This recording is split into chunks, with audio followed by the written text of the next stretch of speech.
आज सावन का पहला सोमवार है। इस पवित्र दिवस पर एक महत्वपूर्ण सत्र का प्रारंभ हो रहा है और सावन के इस पहले सोमवार को मैं देशवासियों को बहुत बहुत शुभकामनाएं देता हूं। आज संसद का मानसून सत्र का भी आरंभ हो रहा है। देश बहुत बारीकी से देख रहा है कि संसद का यह सत्र सकारात्मक हो, सृजनात्मक हो और देशवासियों के सपनों को सिद्ध करने के लिए एक मजबूत नींव रखने वाला हो। साथियों, भारत के लोकतंत्र की जो गौरव यात्रा है उसमें ये एक महत्वपूर्ण पड़ाव के रूप में मैं देख रहा हूं।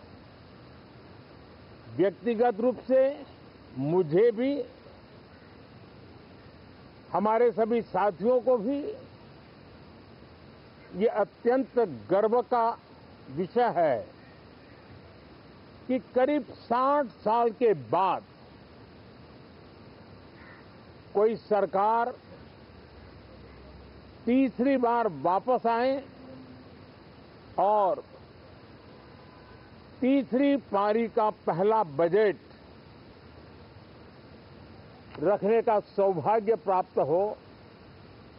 ये भारत के लोकतंत्र की गौरव यात्रा की अत्यंत गरिमापूर्ण घटना के रूप में देश इसे देख रहा है। ये बजट सत्र है। मैं देशवासियों को जो गारंटी देता रहा हूं, क्रमशः रूप से उन गारंटियों को जमीन पर उतारना, इस लक्ष्य को लेकर के हम आगे बढ़ रहे हैं। ये बजट अमृतकाल का एक महत्वपूर्ण बजट है। हमें 5 साल का जो अवसर मिला है, आज का बजट हमारे उन 5 साल के कार्य की दिशा भी तय करेगा और ये बजट 2047 जब आजादी के 100 साल होंगे तब विकसित भारत का जो हमारा सपना है, उस सपने को पूरा करने की मजबूत नींव वाला बजट लेकर के हम कल देश के सामने आएंगे। हर देशवासी के लिए एक गर्व की बात है कि भारत बड़ी इकोनॉमी वाले देशों में सबसे तेज गति से आगे बढ़ने वाला देश है। गत 3 वर्षों में लगातार 8% ग्रोथ के साथ, 8% ग्रोथ के साथ हम आगे बढ़ रहे हैं, हम ग्रो कर रहे हैं। आज भारत में पॉजिटिव आउटलुक, इन्वेस्टमेंट और परफॉर्मेंस एक प्रकार से अपॉर्चुनिटी की पीक पर है। ये अपने आप में भारत की विकास यात्रा का एक अहम पड़ाव है। साथियों, मैं देश के सभी सांसदों से किसी भी दल के क्यों न हो, मैं आज आग्रहपूर्वक कहना चाहता हूं कि हम गत जनवरी से लेकर के हम लोगों के पास जितना सामर्थ्य था, उस सामर्थ्य को लेकर के जितनी लड़ाई लड़नी थी लड़ ली। जनता को जो बात बतानी थी बता दी।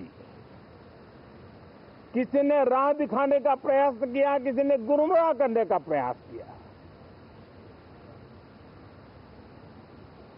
लेकिन अब वो दौर समाप्त हुआ। देशवासियों ने अपना निर्णय दे दिया।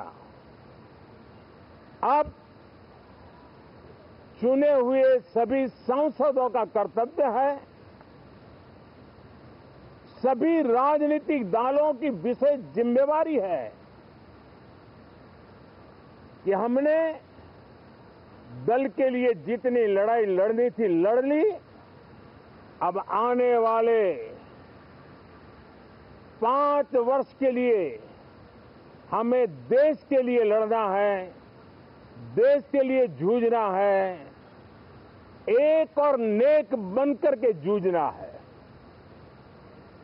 मैं सभी राजनीतिक दलों से भी कहूंगा कि आइए हम आने वाले 4 साढ़े 4 साल दल से ऊपर उठ करके सिर्फ और सिर्फ देश को समर्पित होकर के संसद के इस गरिमापूर्ण मंच का हम उपयोग करें।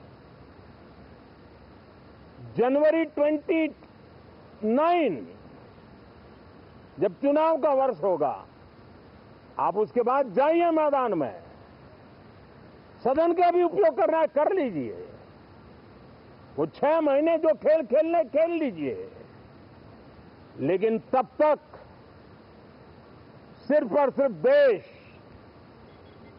देश के गरीब, देश के किसान, देश के युवा, देश की महिलाएं, उनके सामर्थ्य के लिए, उनको एम्पावर करने के लिए जन भागीदारी का एक जन आंदोलन खड़ा कर करके 2047 के सपने को पूरा करने के लिए हम पूरी ताकत लगाए।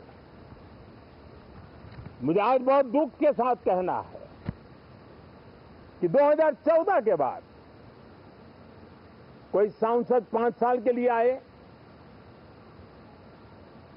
कुछ सांसदों को 10 साल के लिए मौका मिला, लेकिन बहुत से सांसद ऐसे थे जिनको अपने क्षेत्र की बात करने का अवसर नहीं मिला, अपने विचारों से संसद को समृद्ध करने का अवसर नहीं मिला, क्योंकि कुछ दलों की नकारात्मक राजनीति ने देश के संसद के महत्वपूर्ण समय को एक प्रकार से अपनी राजनीतिक विफलताओं को ढांकने के लिए दुरुपयोग किया है।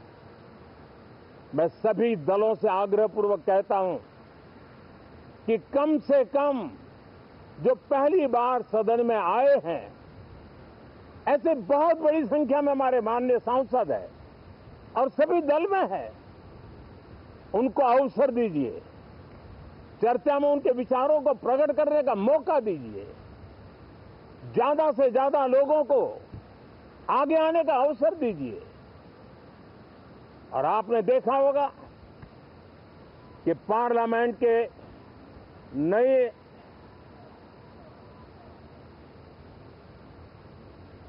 संसद गठन होने के बाद जो पहला सत्र था, 140 करोड़ देशवासियों ने बहुमत के साथ जिस सरकार को सेवा करने का हुक्म किया है देशवासियों ने, उसकी आवाज को कुचलने का और लोकतांत्रिक प्रयास हुआ। 2.5 घंटे तक देश के प्रधानमंत्री का गला घोंटने का, उनकी आवाज को रोकने का, उनकी आवाज को दबाने का लोकतांत्रिक परंपराओं में कोई स्थान नहीं हो सकता है और इसका कोई पश्चाताप तक नहीं है, दिल में दर्द तक नहीं है। मैं आज आग्रहपूर्वक कहना चाहता हूं, देशवासियों ने हमें यहां देश के लिए भेजा है, दल के लिए नहीं भेजा है। ये सदन दल के लिए नहीं, ये सदन देश के लिए है। ये सदन संसदों तक की सीमा तक नहीं है, 140 करोड़ देशवासियों की एक विराट सीमा करके ये लिए है। मैं विश्वास करता हूं कि हमारे सभी माननीय सांसद पूरी तैयारी के साथ चर्चा को समृद्ध करेंगे। कितने ही विरुद्ध विचार होंगे, विरुद्ध विचार बुरे नहीं होते हैं, नकारात्मक विचार बुरे होते हैं। जहां सोचने की सीमाएं समाप्त हो जाती है, देश को नकारात्मकता की जरूरत नहीं है। देश को